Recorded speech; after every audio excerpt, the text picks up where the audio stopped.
Podemos começar então, Silvio? Podemos. Vamos lá, então. Então, vamos lá. Então, boa noite a todos, sejam bem-vindos. Então, meses atrás, eu dei esse curso aqui de introdução ao método filosófico.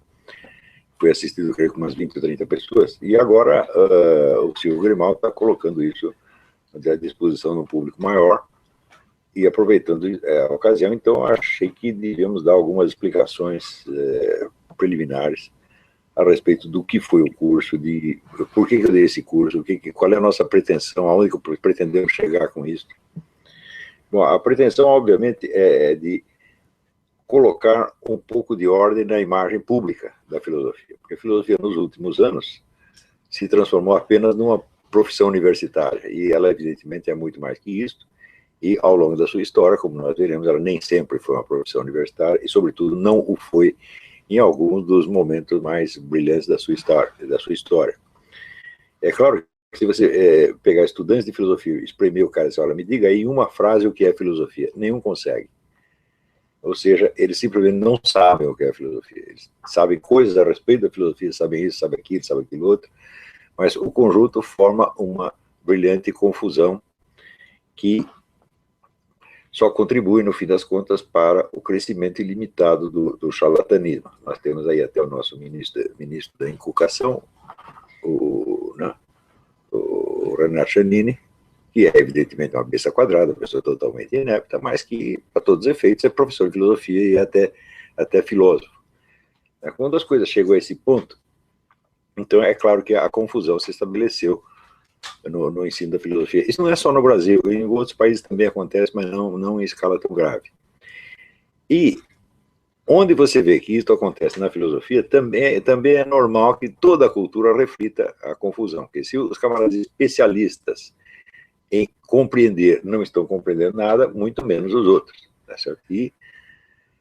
Então, há muitos anos atrás, eu já pensei se seria possível nós alcançarmos um conceito de filosofia que fosse simples, claro, e que atendesse aos requisitos da boa definição, segundo Aristóteles, que é abarcar o seu objeto no seu conjunto e nada abarcar fora dele, de maneira que não haja confusão.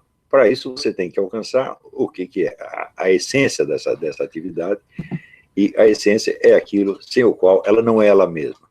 Claro que toda atividade humana tem muito em comum com outras atividades. Por exemplo, se nós entendemos que a filosofia é uma atividade, assim, uma atividade que se traduz em livros, em aulas, conferências e às vezes em entrevistas na televisão, e muito bem, isso ela tem em comum com praticamente todas as outras atividades. A medicina faz isso, a engenharia faz isso, física faz isso.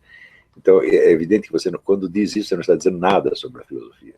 Quando o professor José Arthur Janotti diz que a filosofia é eminentemente uma atividade que lida com textos. Então é impossível distingui-la da filologia, da literatura, das traduções e da atividade editorial de modo geral. Quer dizer, mais confuso do que isso é muito difícil. Então, eu digo, como é que a pessoa pode se dedicar, às vezes 30, 40, 50 anos a uma atividade e não fazer a respeito dela a pergunta fundamental: o que é? Quid est? Esta é a pergunta filosófica por excelência, e se os próprios filósofos, entre aspas, não a fazem a respeito da própria filosofia, muito menos fazem a respeito do que quer que seja. Então a filosofia se torna, vamos dizer, uma arte de você dar opiniões sobre todas as coisas sobre as quais você jamais pensou. E é exatamente o que está acontecendo. Então, uma das finalidades deste curso foi sanear um pouco o ambiente. Esse curso foi um dos que eu mais gostei de dar, porque eu achava isso urgente e importante. E tanto gostei que eu estou transformando num livro, não é apenas uma transcrição corrigida, mas é um livro redigido inteiramente desde o começo, que acompanha um pouco a ordem da exposição que eu dei na... Estamos aqui,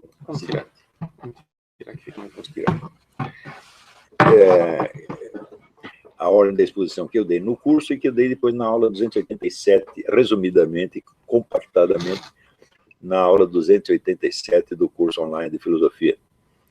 Eu espero que esse livro fique pronto dentro de 2 ou 3 meses, a redação está sendo muito rápida, graças a Deus, e não está muito difícil escrever, porque eu já sei tudo que eu tenho a dizer ali.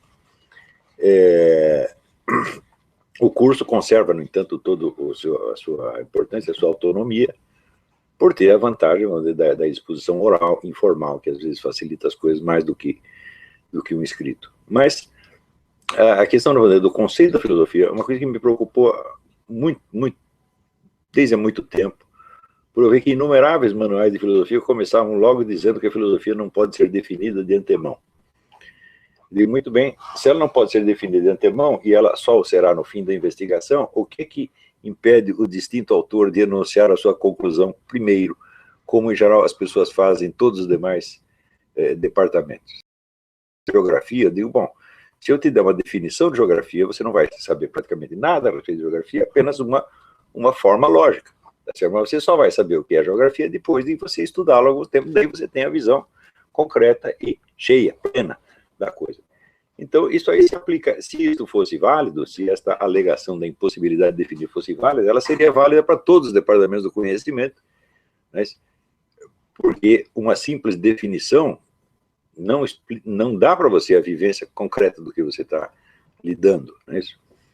Então eu falei, bom, é impossível que não haja uma definição, um conceito de filosofia que seja universalmente aplicável e que dê ao recém-chegado uma ideia muito clara do que os filósofos estão fazendo e de por que ele deveria se interessar por isso. Para isso, evidentemente, a dificuldade na qual os autores esbarram, que os leva a dizer que não se pode definir a filosofia, é o fato de que buscam defini-la, às vezes, pelo conteúdo das várias filosofias, pelos temas abordados e pelos sistemas ou obras filosóficas finais. Você fala, claro que a filosofia não pode ser definida assim, ela tem que ser definida na sua raiz, isso é como o princípio do qual emana toda a atividade que resultará em toda essa produção. Então nós temos que perguntar, não o que há de comum entre tudo que os filósofos falaram, porque você jamais vai encontrar isso, tá certo? Mas o que eles estavam tentando fazer. E é isso mesmo o que vai definir a filosofia, segundo o critério que eu adotei aqui. E daí tiramos mais uma segunda conclusão, que é o negócio da técnica filosófica, o método filosófico, que é a coisa que é elementar, que deveria ser ensinado para todos os estudantes desde o primeiro dia que chegam, e que nunca é ensinado. Por quê? Porque os distintos professores também não sabem o que é isso, não têm a menor ideia e não podem ensinar o que não sabem. Então, eu acho que nós temos que fazer uma reforma profunda do ensino da filosofia, porque a filosofia desempenha um papel central e vital na elaboração de toda a cultura. Se reina a confusão ali, reinará a confusão no resto. Tá certo? Professor, uma coisa que, lendo os seus textos e convivendo um pouco, participando de suas aulas com um aluno, uma coisa que eu noto que é uma espécie de tensão que eu gostaria, assim, de esclarecer nesse nosso diálogo, é o seguinte, por um lado, veja, eu sou formado em filosofia, né, tenho um diploma de filosofia, teoricamente, né? No entanto, eu constato aquilo que você denuncia nas suas aulas, que nas universidades brasileiras não se ensina filosofia, se ensina cultura filosófica. Na melhor das hipóteses. Na melhor das hipóteses, né? E eu fiz um curso de filosofia, até os padres que me ensinaram filosofia, ainda tenho muitos padres que seguiam a filosofia perene, né, Santo Tomás e muitas coisas. Ainda muitos padres usavam o Jolivet, esses manuais antigos. Então, assim, um certo tomismo escolástica havia ali, mas de fato não tem como negar, né, que é um curso de cultura filosófica, mais do que de filosofia. Um outro ponto que o senhor sempre diz, né, é que não é possível uma pessoa aprender a filosofar sem ver um filósofo no ato de filosofar, né? Ou seja, aquela coisa de que eu preciso estar lá, ver a pessoa no ato de filosofar, e aí eu vou ter noção do que realmente é a filosofia, né? Então aqui são duas coisas. Essas duas coisas, porém, parecem em contradição com outra realidade que eu também vejo, que você valoriza muito, que é a tradição filosófica, né?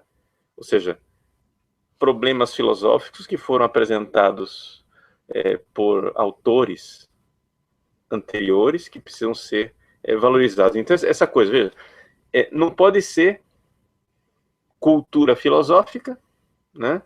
Mas ao mesmo tempo tem que aprofundar a tradição filosófica. E tem que ser uma coisa que eu faço, mas ao mesmo tempo eu não posso fazer do zero. Então essa coisa aqui, o que é que o senhor podia Perfeito. comentar a respeito A disso? pergunta vai ao miolo da questão. Você veja, você pode aprender pintura vendo muitos quadros? Não, porque os quadros já estão prontos. Você não sabe como o pintor fez aquilo. Então você tem que ver um pintor trabalhando. Qualquer escola de desenho, eu mesmo estudei desenho, né?